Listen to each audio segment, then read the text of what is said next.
Kumusta kayo mga padreng at welcome back na naman sa ating channel, Honda TMX 125 Alpha.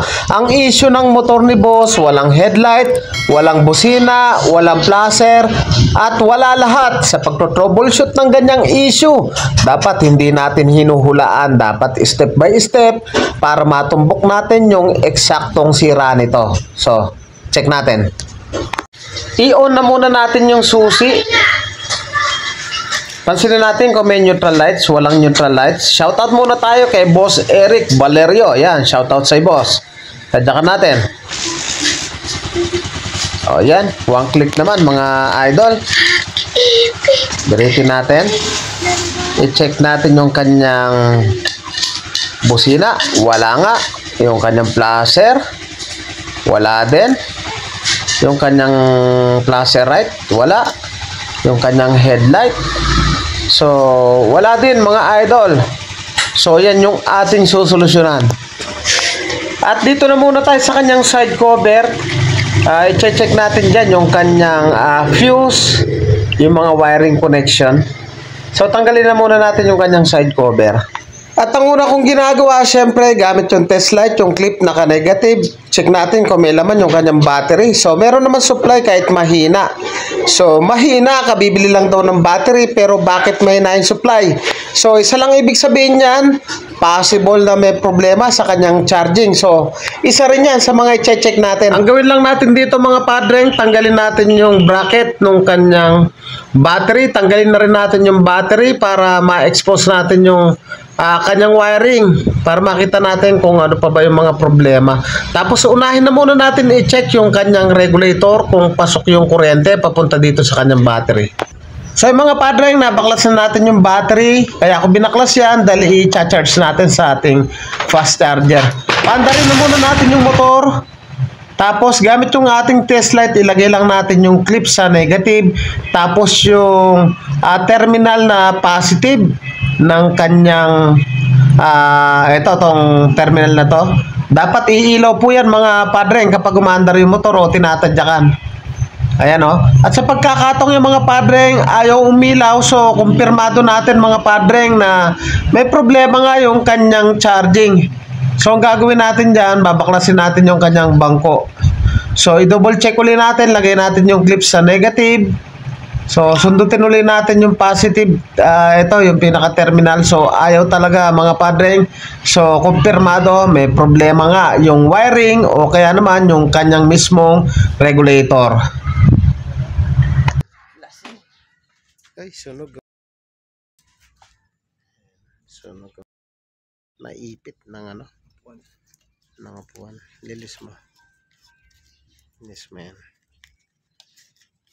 Ayun o. Kaya hindi ko makarga. Lilis mo to.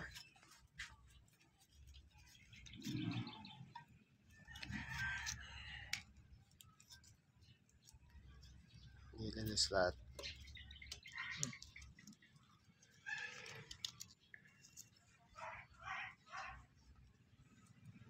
Ito, tanggalin mo to. Tanggalin mo lahat to. Ito, dito mo lahat. Pag-uugutin mo lahat. Ito.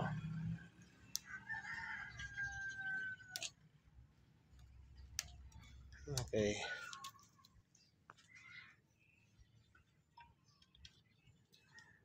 Ito, tanggal.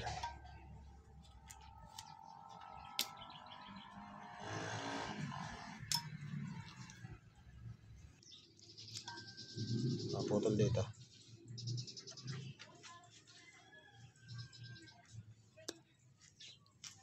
Tapos balatan mo lahat to.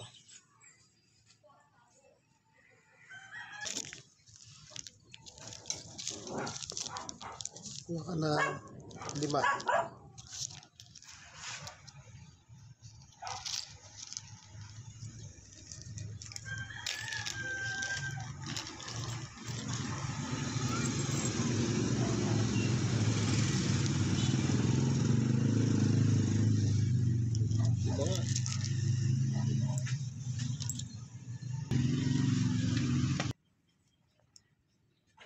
O, salpak mo. Tira mo lang yung red. Salpak mo lahat yan.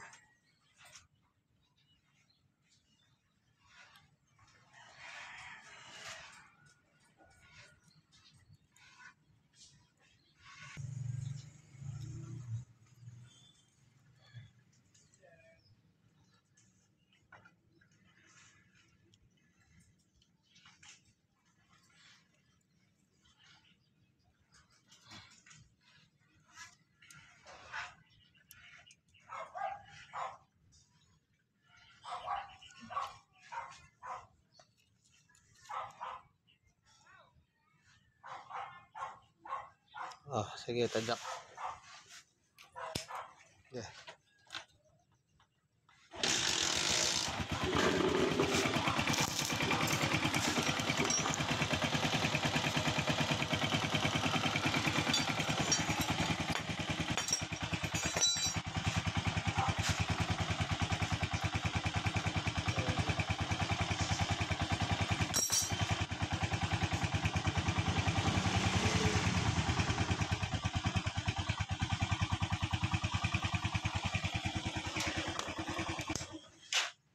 Yeah, live mo na to.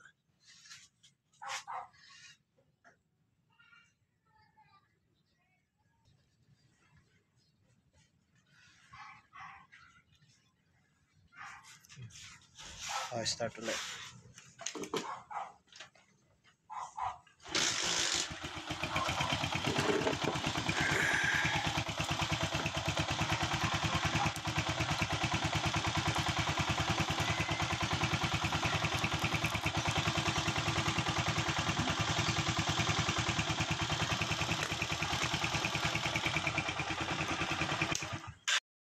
So yun mga padreng, ang issue ng motor ni Boss Eric. Ayan o, shout out kay Boss Eric Valerio from Lubao, Pampanga. So dito, nasunog yung kanyang socket sa kanyang regulator. Tapos, dahil nga hindi nagkakarga yung kanyang battery, dahil dito nasunog. Ngayon, ang issue nito, pinapagawa niya, walang mga flasher, walang headlight. So ngayon, na-trace ko nga dito, hindi siya kumakarga. So dahil dito nangasunog, nakita nyo naman sa unang video. Ngayon, ito yung senaryo mga idol.